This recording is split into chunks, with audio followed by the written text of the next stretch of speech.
Here we have a really nice statue. McCormick decanter made for the year 1976. Bicentennial. Be careful with it because I want George to lose his head. It's made by the American Porcelain Company for McCormick Distilling Company. It had liquor in it, probably whiskey, I believe. And there's a little boy. It looks like they're at Valley Forge that cold winter when they had to stick it out until the forces recouped. Got a little boy down there warming himself by the fire. George is warming his hands. Show you the back of it. That's the label on it. Very detailed cape. Got his sword.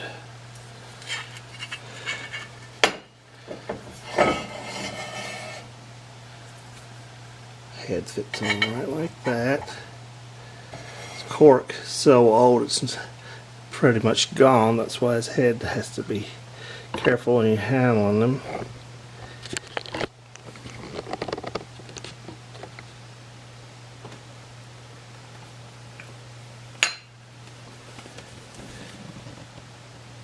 This box it came in, it's really nice. It's got styrofoam in it. You have George and Betsy Ross, Thomas Jefferson, Ben Franklin, Paul Revere,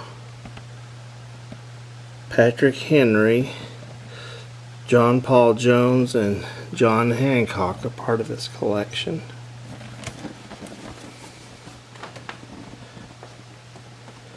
George Washington was an aristocrat who turned rebel.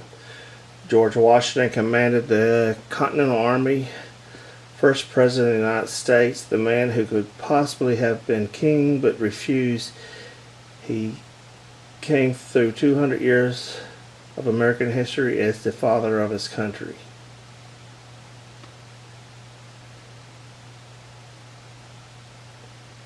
How did the member of the Virginia land gentry, this protege of British colonial governor and a former officer in His British Majesty's colonial forces, come to all of this? Simply, it was frustration with the British misrule, the same feeling that was infected all the leaders of the American Revolution. Yet George Washington never expounded neither the fierce patriotism of Patrick Henry nor the high rationality of Thomas Jefferson.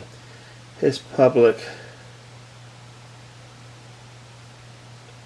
deplorable acts of insurrection such as the Boston Tea Party, but he even more opposed the injustice that caused them. Basically, he tried to follow the laws, and basically he was just a very honest person.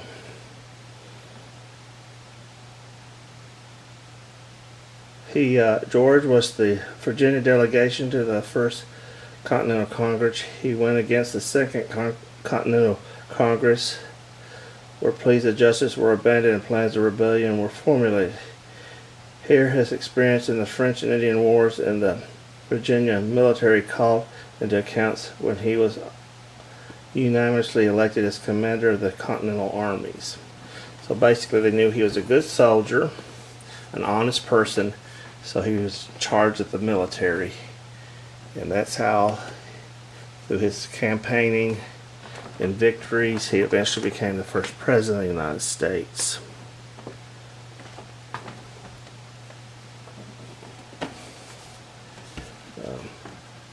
Ben Holiday, who was the founder of the McCormick Distillery Company, was a man who was very patriotic too.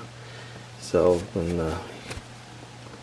1976 came around, they decided to create this series in honor of all the founding fathers and the patriots of the Revolutionary War.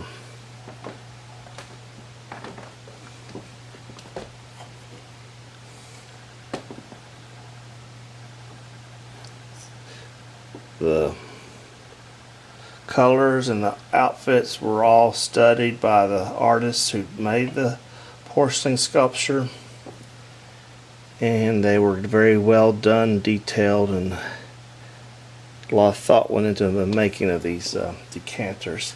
They're very collectible now. A lot of collectors have this set.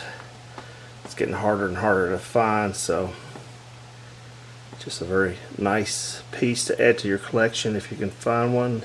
They're on eBay a lot sometimes, but they're getting fewer and fewer each year. So thank you for letting me share this with you.